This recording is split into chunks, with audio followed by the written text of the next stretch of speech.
सैयद साजिद नकवी से हलाल रोज़ी और रोशनी है जो घरों में सुकून और नस्लों में इज़्ज़त बांटती है। दयानतदार ताजर सिर्फ कारोबारी नहीं, वो अपने शहर का मेहमान और कौम का खादम होता है।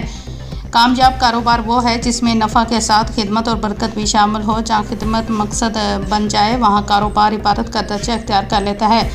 गुज़श्ता रोज़ मलिक जहांगीर खान के कलेक्टर्स फ्यूलिंग स्टेशन की इफ्तिताह की तकरीब मुनक्कद हुई, जिसका इफ्तिताह साबिक़ सेनेटर चौधरी तनवीर अली खान, रुकन सूबाई असम्बली चौधरी इमरान इलियास और दरबार कल्याम शरीफ के सजादा नशीन हज़रत साईं शबान फरीद कलामी ने किया।